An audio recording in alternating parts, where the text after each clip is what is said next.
नमस्कार, स्वागत है साहित्यिक झरोका चैनल पर। आज हम करेंगे अंधेरे में कविता का भाग 2। ये भाग मैं पहले भी डाल चुकी हूँ, लेकिन शायद कुछ टेक्निकल प्रॉब्लम्स के कारण मेरी आवाज़ उसमें नहीं आ पाई थी, इसीलिए आज हम इसको दोबारा से देखते हैं। तो आइए इसकी व्याख्या करें। देखिए, यहाँ पर गजानन माधव मुक्तिबोध फैंटेसी को आधार बनाकर अपने अंतर्मन के भावों की अभिव्यक्ति इस कविता के माध्यम से कर रहे हैं। कवि क्या कहते हैं? सूनापन सिहरा, सूनापन यानी चारों ओर जो खालीपन है, सिहरा यानी कांप गया। अंधेरे में ध्वनियों के बुलबुले उभरे, शून्य के मुख पर सलवटें स्वर की। कि चारों ओर अंधेरा है, ऐसे में ध्वनियों के, आवाजों के कुछ स्वर उन्हें सुनाई दिए। शून्य के मुख पर, शून्य यानी चारों ओर फैला हुआ जो अंधकार है, शांत वातावरण है, उसके चेहरे पर कुछ सलवटें स्वर की दिखाई दी।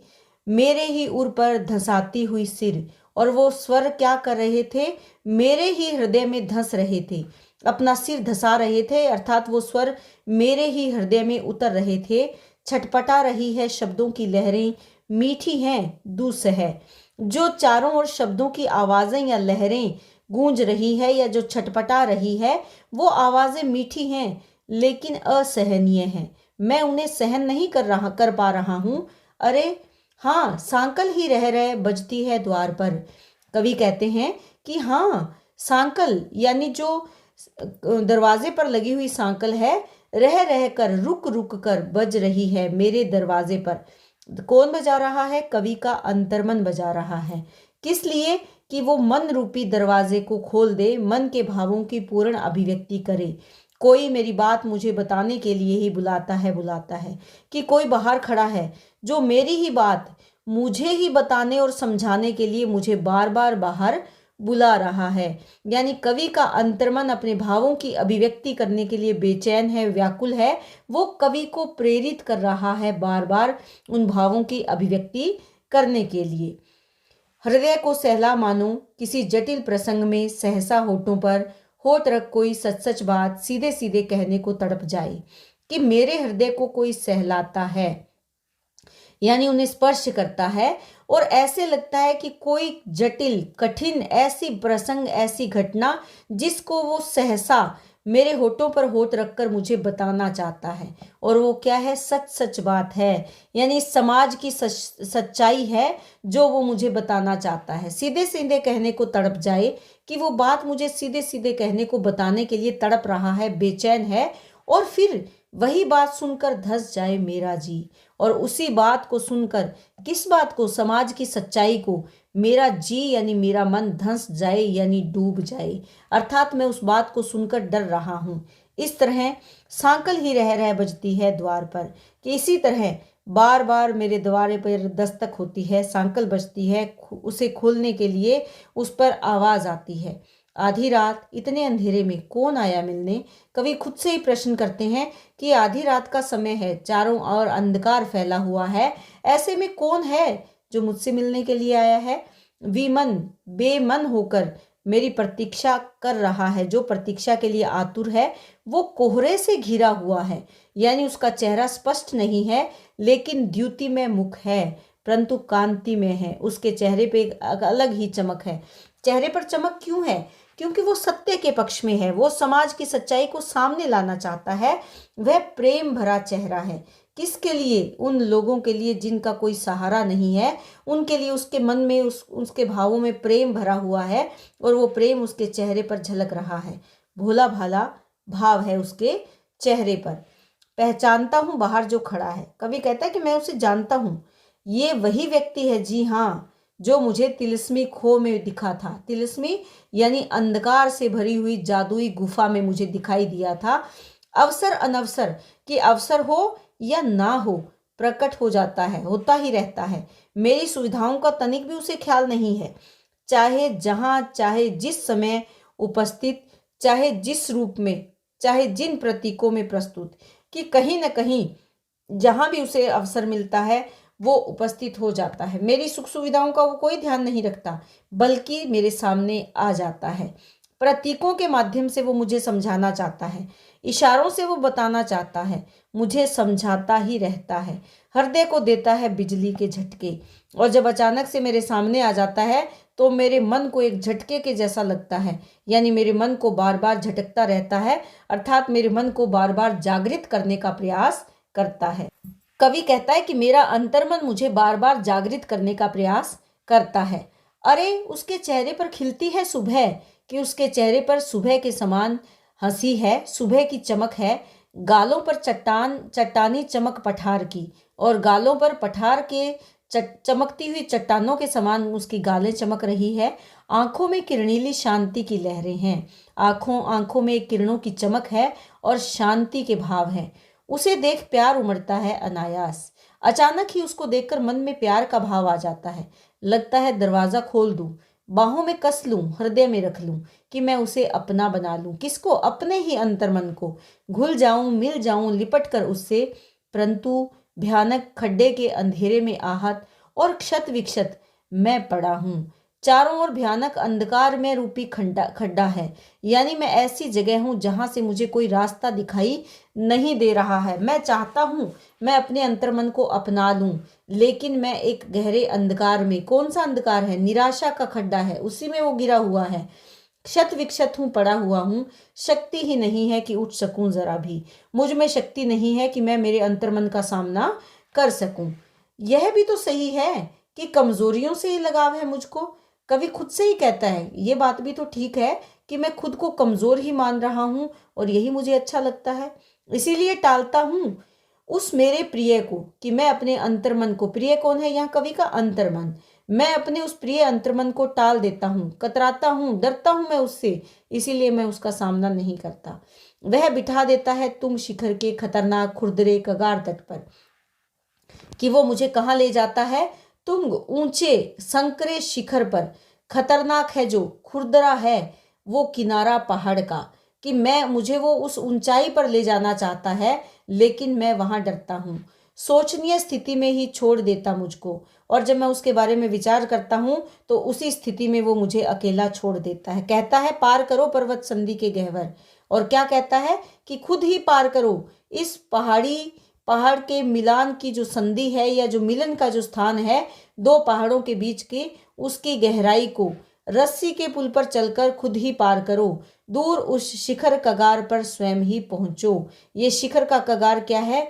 क्रांति का कगार है। जो पर्वत संधियां, यानी जो पूंजीपति वर्ग की ऊंचाइयां हैं, तुम खुद ही वहां तक जाओ। जो पूंजीपति या उच्च वर्ग के लोग हैं, जो शोषित करते हैं निम्न वर्ग को, उन लोगों के की जो खाई है वो तुम ही पार करो, अर्थात उनके विरोध का बीड़ा तुम ही उठाओ। और मुझे स्वयं पहुंचने के लिए वो प्रेरित करता है। अरे भाई, मुझे नहीं चाहिए शिखरों की यात्रा। तो कवि कहते हैं कि मुझे नहीं चाहिए इन पूंजीपति वर्ग की यात्रा। मुझे डर लगता है इन ऊंचाइयों से।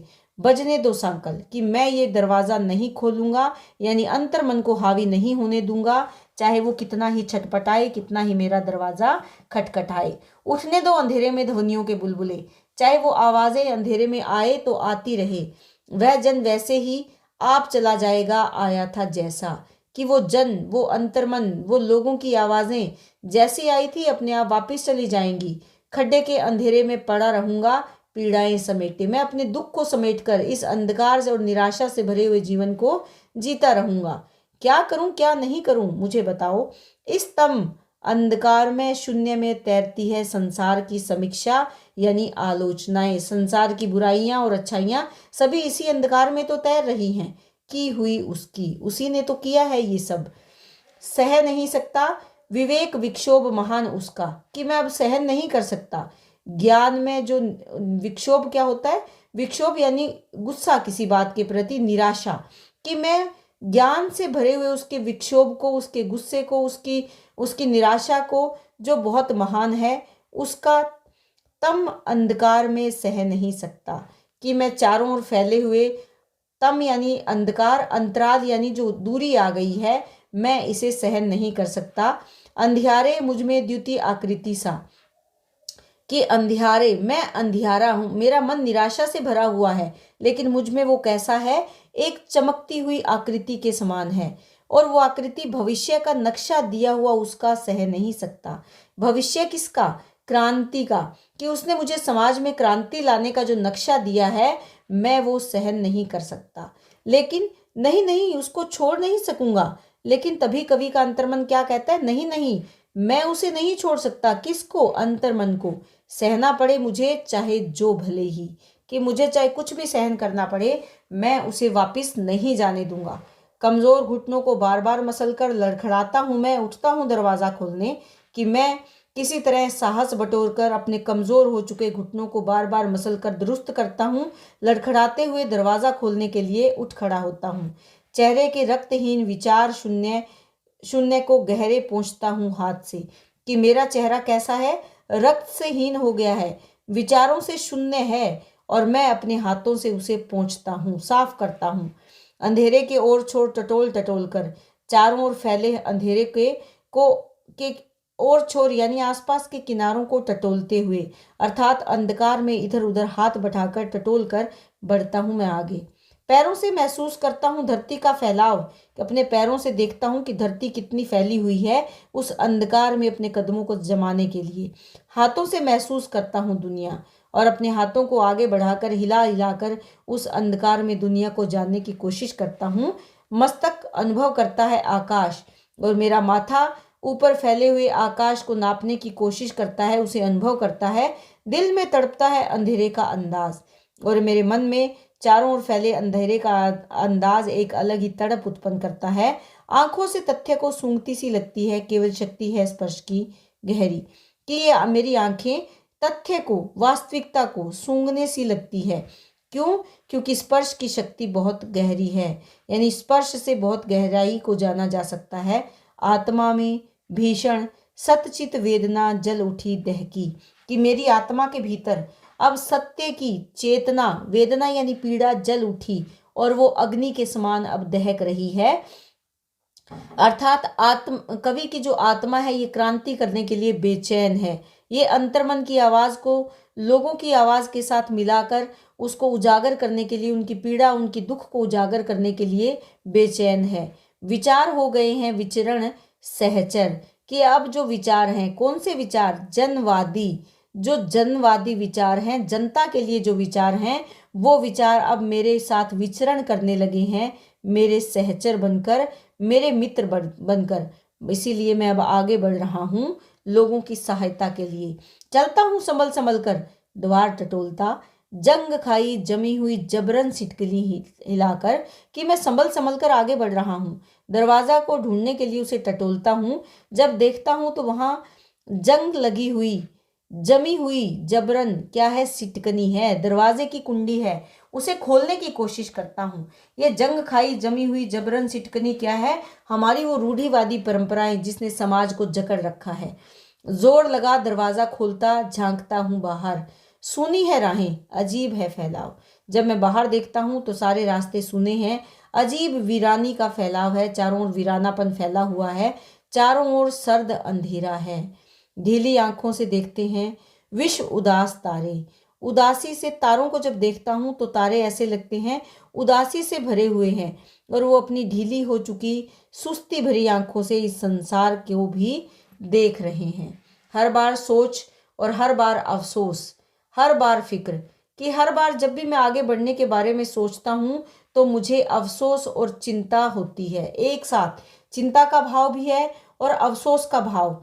इसी के कारण बड़े हुए दर्द का मानो कि दूर वहां अंधियारा पीपल देता है पहरा, कि चारों ओर जैसे वीरानी फैली हुई है, चारों ओर जैसे दर्द विराजमान है, और उसी अंधियारे में दूर एक पीपल ऐसे दिखाई देता है कि जैसे वो पहरा दे रहा है। हवाओं की निसंग लहरों में कांपती है, निसंग यानी बिना साथ की, उन लहरों में कोई उनके साथ नहीं है, ऐसे में वो हवाओं की लहरें कांपती है। क्या कांपती है? कुत्तों की दूर दूर अलग अलग आवाज टकराती है सियारों की ध्वनियों से, कि एक तरफ कुछ कुत्तों की आवाजें आती हैं, दूर से सुनाई देती हैं, और वो जाकर किससे टकरा जाती है? दूसरी ओर से आते हुए सियारों की ध्वनियों से।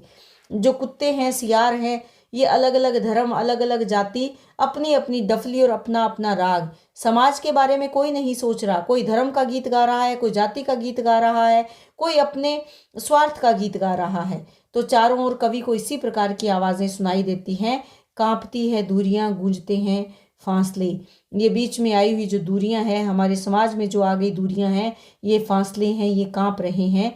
बाहर कोई नहीं, कोई नहीं बाहर। इतने में अंधियारे सूने में कोई चीख गया। इतने में चारों ओर फैले अंधियारे जो सूनापन लिए हुए है, उसमें किसी की चीख सुनाई दी। किसकी?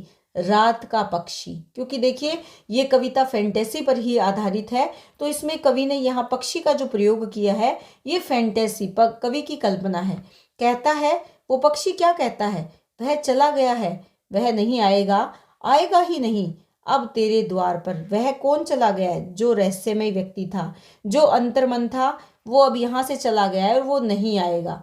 वह निकल गया है गांव में, शहर में। उसको तू खोज, अब उसका तू शोध कर, कि वो अब यहाँ से बहुत दूर चला गया है। अब तू उसको खोज, उसको शोध कर, उसको ढूंढ। किसके माध्यम से? अपनी कविताओं के माध्यम से, अपने विचारों के माध्यम से। विचार कौन से? जो तुम्हारे जनवादी विचार हैं, उनके माध्यम से तुम उन्हें ढूंढो। लेकिन अब वो बहुत दूर चला गया है, अब वो वापस नहीं आएगा। वह तेरी पूर्णतम परम अभिव्यक्ति, कि वो जो तेरी पूर्णतम, पूर्ण रूप से परम अभिव्यक्ति है, उसका तू शिष्य है। यद्यपि पलातक वह तेरी गुरु है, गुरु है, कि तू उस अभिव्यक्ति का शिष्य है। और वो अभिव्यक्ति क्या है? तेरी गुरु है, जो तुझे सही मार्ग दे रही है। तेरे अंतर्मन की अभिव्यक्ति जो तुझे सही रास्ता दिखा रही है, तुझे जनवादी विचार, जो तेरे जनवादी विचार हैं उनको प्रेरणा दे रही है, वही तेरी गुरु है और तू उसका शिष्य है। तो तुम्हें अपनी गुरु की बात मान लेनी चाहिए और अपने भावों को, अपने अंतर्मन को, अपने जनवादी विचारों को अपने काव्य के माध्यम से अभिव्यक्ति देनी चाहिए। जिससे क्या होगा? पूंजीपति वर्ग के द्वारा शोषित वर्ग को भी एक आवाज मिलेगी। तुम्हारी कविताओं के माध्यम से उनका दुख दर्द समाज के सामने आ पाएगा या स्पष्ट हो पाएगा। तो इस तरह इस कविता के माध्यम से कवि अपने अंतर्मन की आवाज को अभिव्यक्ति दे रहे हैं। बहुत जल्द हम इस संपूर्ण कविता को पूरा कर लेंगे। मेरी कोशिश है कि जल्दी से जल्दी मैं इसे पूरी करवाऊं। इसलिए चैनल से जुड़े रहें, लाइक करें, शेयर करें, सब्सक्राइब करें।